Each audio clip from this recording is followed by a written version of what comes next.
अस्सलाम वालेकुम। क्या हाल चाल है आप सबका?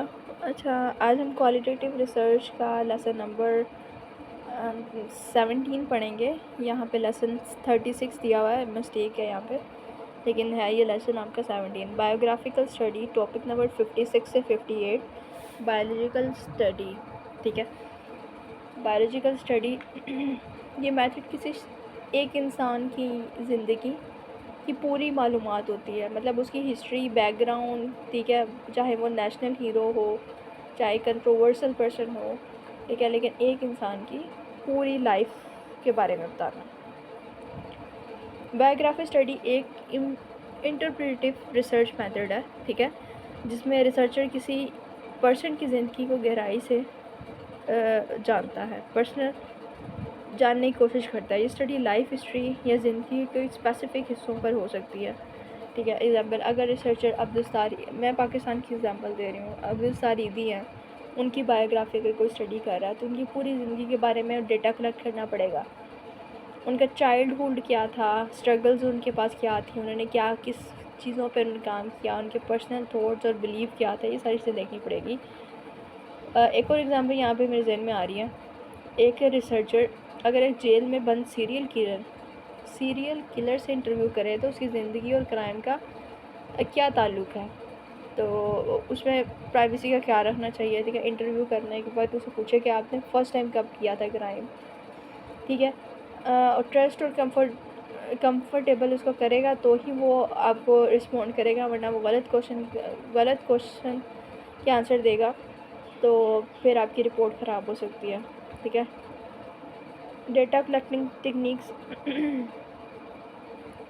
इसमें यह होता है कि ओरल बायोग्राफी, ठीक है, लाइफ हिस्ट्री, डॉक्यूमेंटेशन सोर्स हो सकती है इसके अंदर। आपकी जो करैक्टरिस्टिक होते हैं ना, जो स्टडी होती है उसके अंदर डिफरेंट तरीके से आप स्टडी कर सकते हो, तो उसमें डॉक्यूमेंट सोर्सेज भी आ जाते हैं, वीडियो,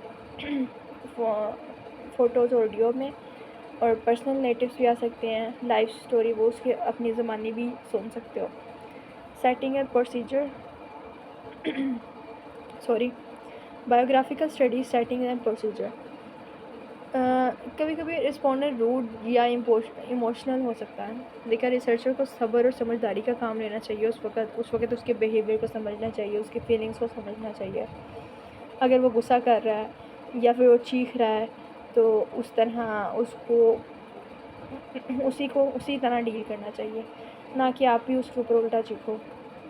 रिसर्चर रिस्पॉन्ड दोनों, जैसे अगर रिसर्चर किसी सेलिब्रिटी से इम्प्रेस्ड हो तो वो अनरियलिस्टिक पॉजिटिव रिपोर्ट बना सकता है।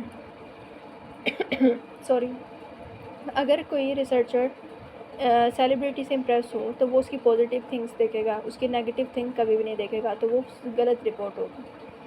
पास्ट एक्सपीरियंस याद करना मुश्किल होता है, स्पेशली जब वो सेंसिटिव हो। अगर कोई जेल वगैरह में है या फिर बुज़ुर्ग हो चुका है अपनी सज़ा काटते काटते, तो वो उसके लिए बड़ा मुश्किल होता है कि उसको कुछ याद रहे, उसकी मेमोरी लॉस का भी मसला होता है। रिसर्चर अगर इमोशनली इन्वॉल्व हो जाए तो स्टडी साइंटिफिक वैल्यूज़ के मुताबिक नहीं हो सकती, ठीक है। नेक्स्ट पॉइंट पे जाते हैं, बायोग्राफी स्टडी चैलेंजेस। अब बात करते हैं इस मेथड के चैलेंजेस की, ठीक है। रिस्पोंडेंट या रिसर्चर दोनों इमोशनल हो जाते हैं, ठीक है, जिससे ऑब्जेक्टिव ख़त्म हो जाता है आपकी स्टडी का। ओल्ड इंसिडेंट को याद करना मुश्किल हो जाता है, जैसे मैंने पहले बोला, और मेमोरीज एरर से डेटा गलत हो सकता है, ठीक है। इसकी एग्जांपल मैं दूँगी, अगर किसी ने चाइल्डहुड में, अपने बचपन में अब्यूसनेस फेस की हो, ठीक है, तो या तो वो भूल चुका होता है उस चीज़ को, या वो एक्सपीरियंस किसी के साथ शेयर नहीं करना चाह रहा होता। पर्सनल लाइफ के सेंसिटिव पार्ट डिस्कस करने में प्राइवेसी का मसला होता है उसको, ठीक है। अगर रिसर्चर खुद इमोशनली अटैच हो जाए तो फिर जो आपकी रिसर्च है वो कभी भी सही नहीं आएगी। अगर एक रिसर्चर अपने टीचर पर बायोग्राफी लिखे, एग्जांपल है, अगर रिसर्चर अपनी एक टीचर के ऊपर बायोग्राफी लिखता है तो वो सिर्फ उसकी टीचर की अचीवमेंट्स जो सी हैं, जो उसको पता होता है, बस वो ही लिखेगा, ठीक है। उसकी जो कमज़ोरियाँ हैं या फिर नेगेटिव पॉइंट्स हैं वो चीज़ नहीं लिखेगा, वो स्किप कर देगा, जिससे भी ये रिपोर्ट गलत हो सकती है। तो ये हमारा बायोग्राफिकल स्टडी था। किस तरह से इसमें हमने यही पढ़ा है बायोग्राफी स्टडी में ये मेथड क्या होता है, किस तरह हम डेटा कलेक्ट करते हैं, चैलेंजेस क्या होते हैं, रियल लाइफ एग्जांपल हमने 2-3 पढ़ी हैं। अगर आपको ये लेक्चर पसंद आया हो तो लाइक शेयर और कमेंट ज़रूर कीजिएगा। तब तक के लिए अल्लाह हाफ़िज़।